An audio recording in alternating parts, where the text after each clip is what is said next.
Assalamualaikum warahmatullahi wabarakatuh. Selamat siang anak-anak kelas 5 yang hebat.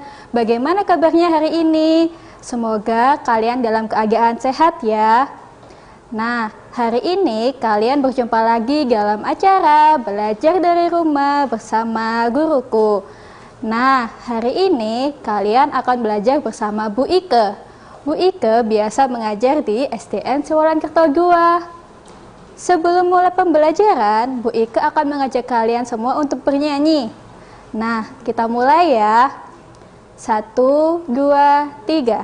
Satu jari kanan, satu jari kiri, ku gabung jadi dua, jadilah jembatan panjang. Dua jari kanan, dua jari kiri, ku gabung jadi 4, jadilah kamera cekrik. 3 jari kanan, 3 jari kiri, ku gabung jadi 6, jadilah menara tinggi. 4 jari kanan, 4 jari kiri, ku gabung jadi 8, jadilah kelinci lompat. 5 jari kanan, 5 jari kiri, ku gabung jadi 10, marilah berdoa. Nah, di akhir lagu tadi ada kalimat marilah kita berdoa. Sebelum memulai pembelajaran, marilah kita berdoa menurut kepercayaan masing-masing. Berdoa mulai. Berdoa selesai. Nah, sebelum mulai pembelajaran sudah disiapkan kan alat tulis dan bukunya?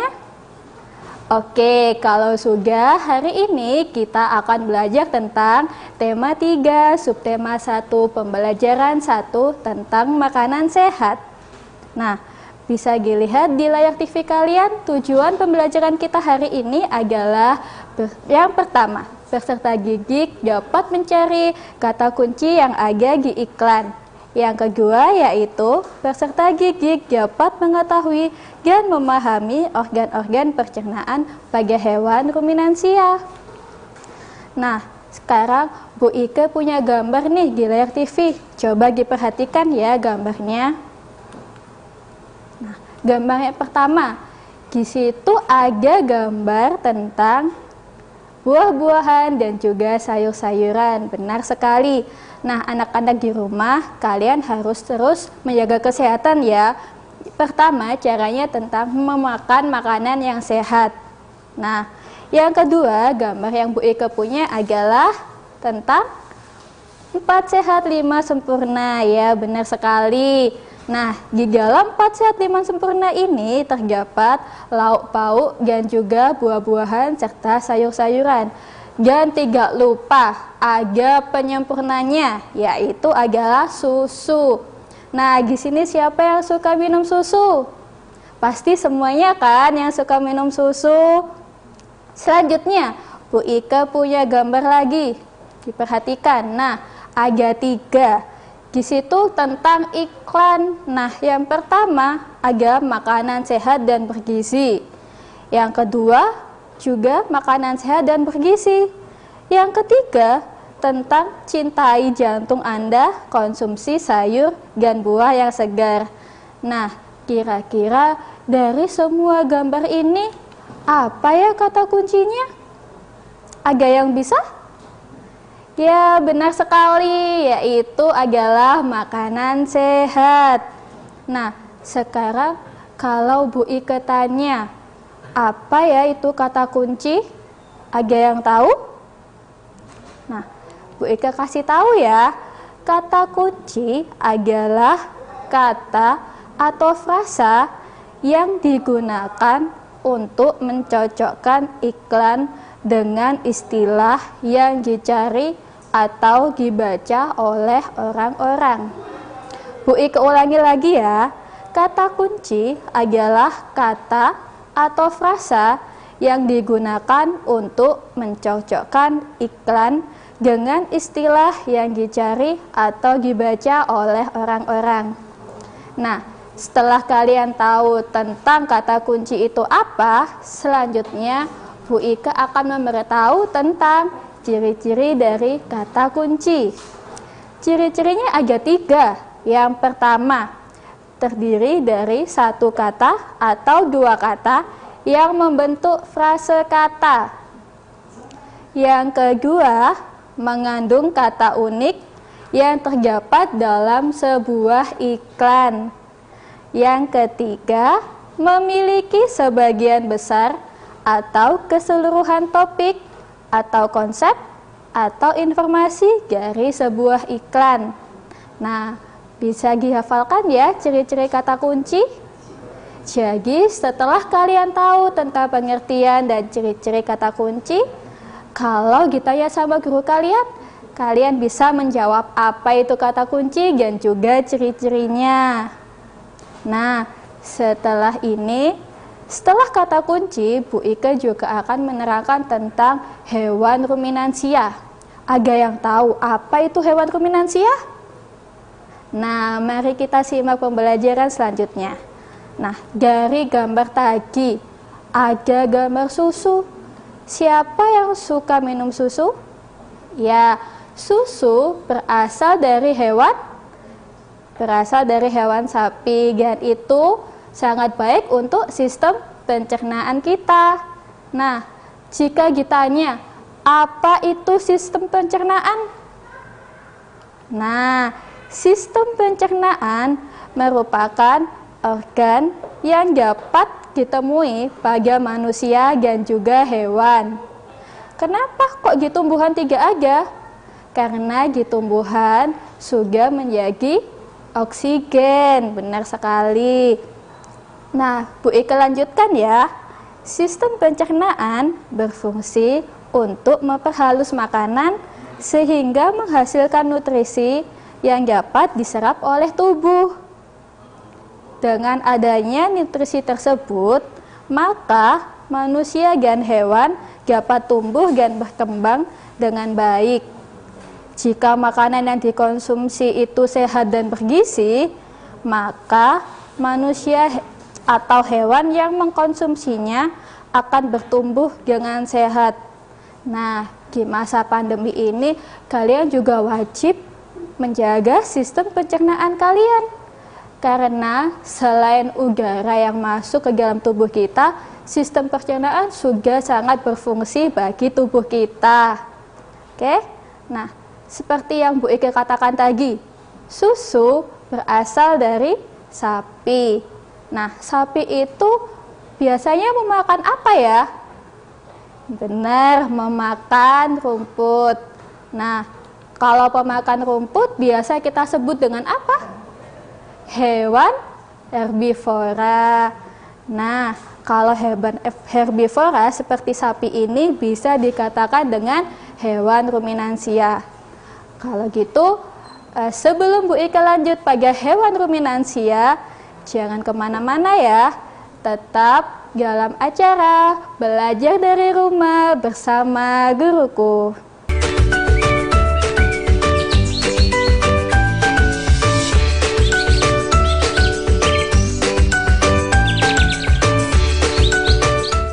Hai anak-anak hebat Surabaya, bagaimana, masih semangat kan?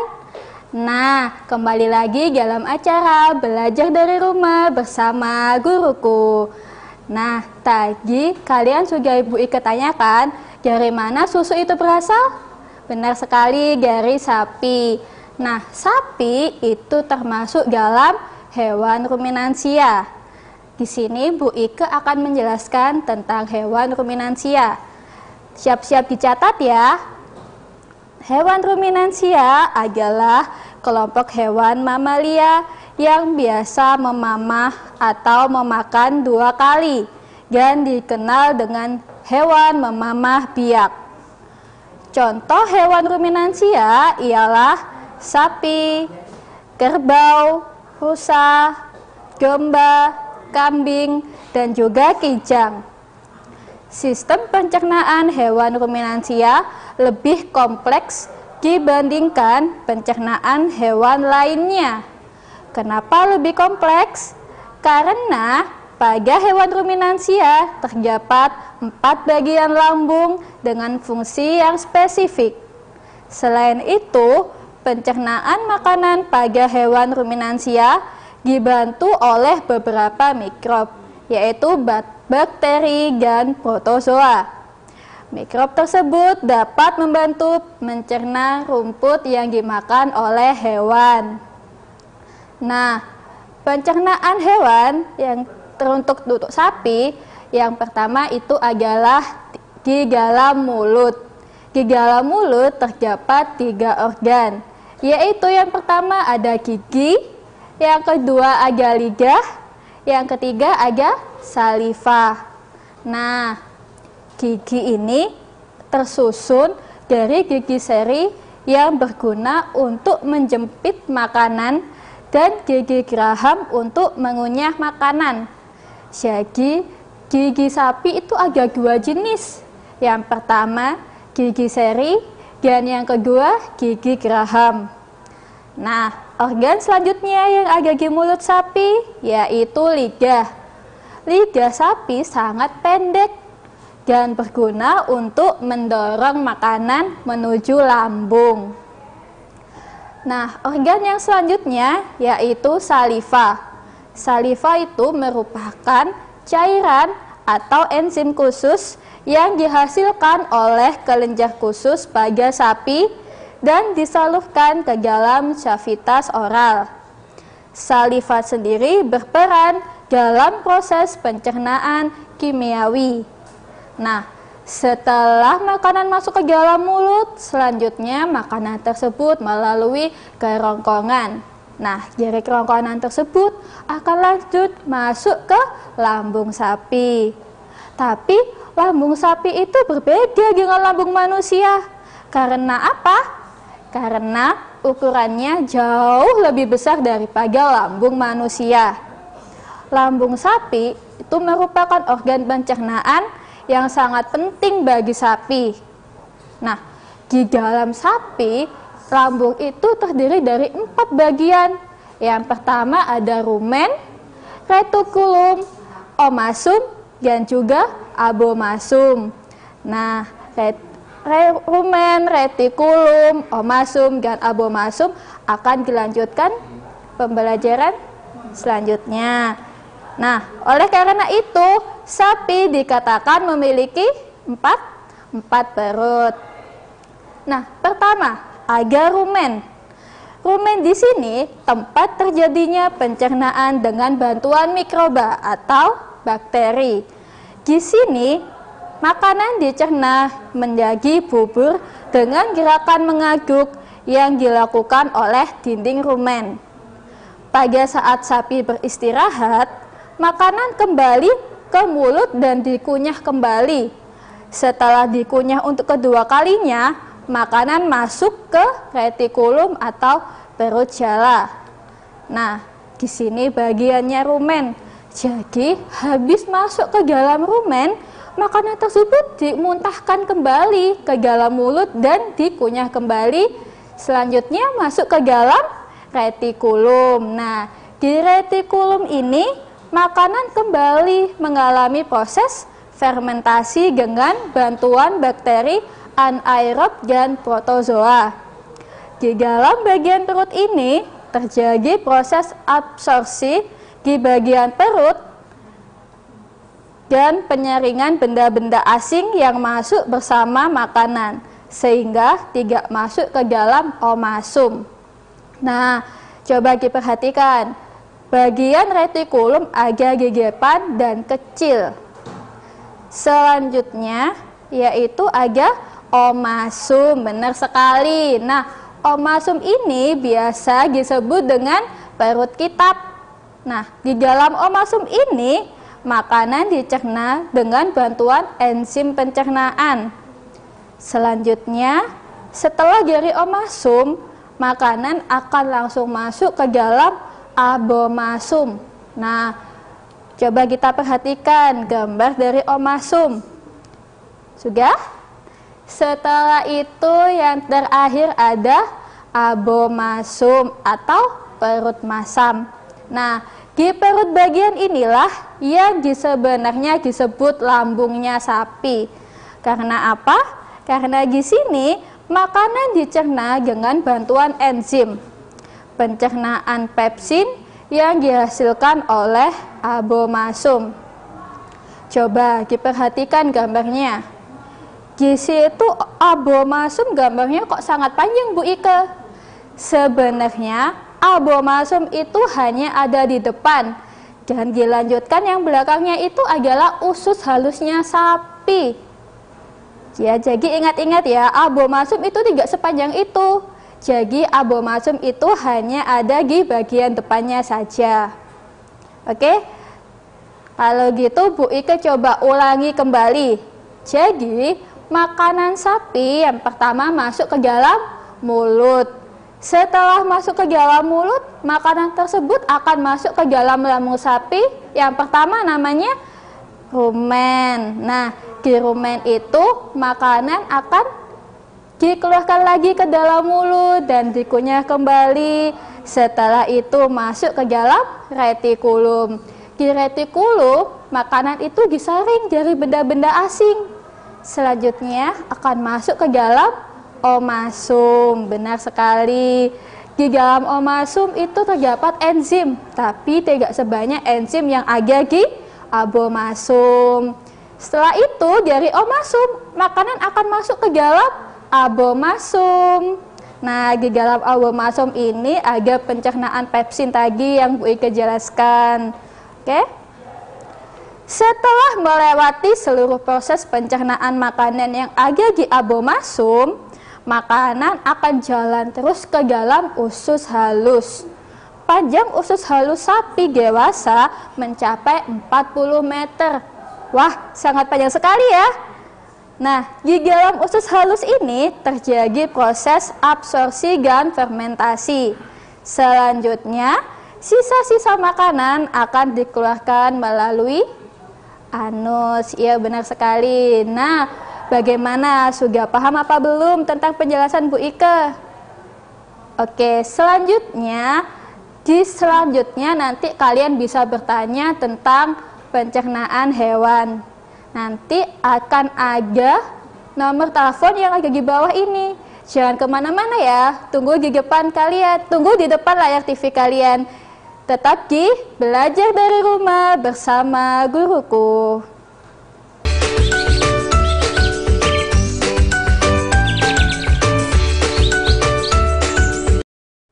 Halo anak-anak, masih semangat ya dalam acara Belajar dari Rumah bersama guruku.